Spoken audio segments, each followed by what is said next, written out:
Pasok sa listahan ng mga pinakatiwaling bansa sa Southeast Asia. Ikatlo na ang bansa sa mga may pinakamababang marka sa talamak na korupsyon. Mula sa flood control projects hanggang sa issue ng maletang pera. Malalim na ang problema ng korupsyon na sumasakal sa ekonomiya ng Pilipinas. Inilagay ang bansa sa ikatlong pwesto sa hanay ng mga sinasabing pinakatiwaling bansa sa rehiyon.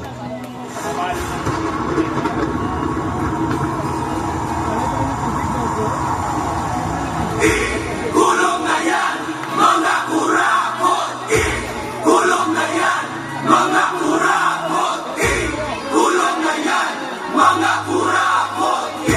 Kulong na yan! Asisya, isigaw mo!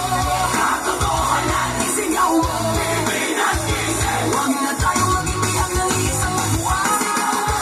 Asisya, isigaw mo! Katotohanan, isigaw mo! Pilipinas, isip! Huwag na tayo maging bihag ng isang buwan! Isigaw mo!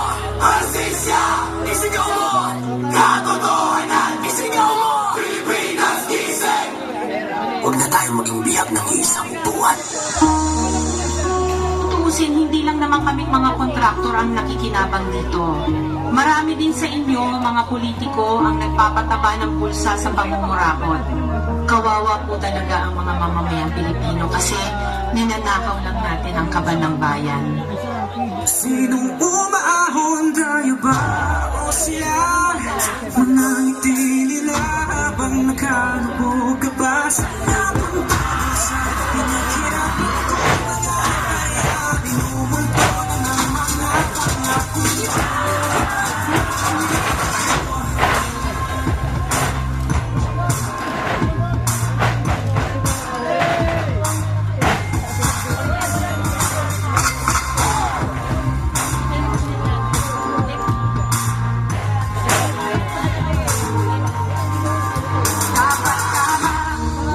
Ang totoo, may hati-hati yan mula sa pinakamataas hanggang sa mga nasa gilid lang ng sistema.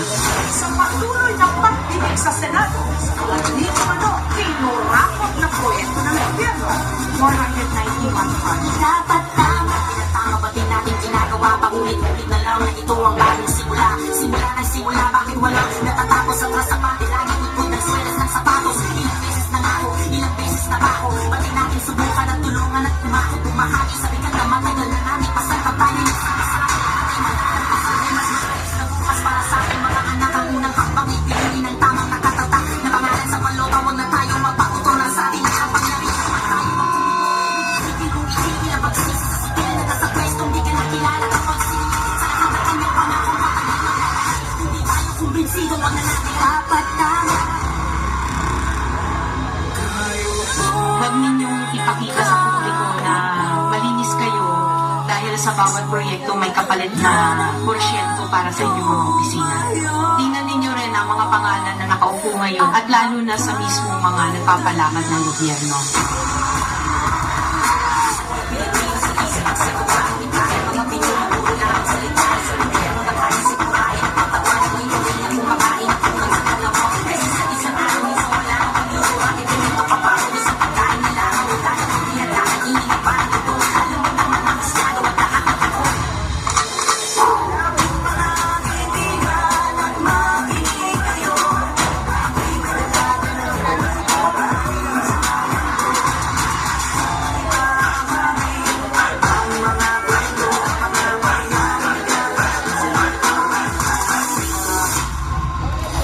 Noong isang taong pa na isiwala na may mga mali-maletang pera, codename basura, na i-deliver daw sa ilang mga politiko na naglalaman di mano ng hindi lang bilyones, kundi bilyones na kickback mula sa pondo dapat ng bayan. Nakakapagod ng maging mahirap.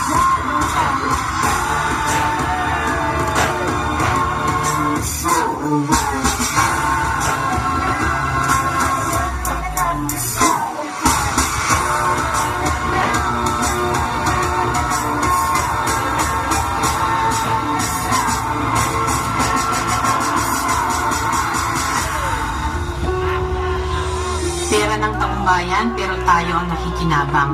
Hindi ba tayo nahiya? Ang mga mahihirap mas lalong naghihirap. Kaya tama na ang pangungurakot natin.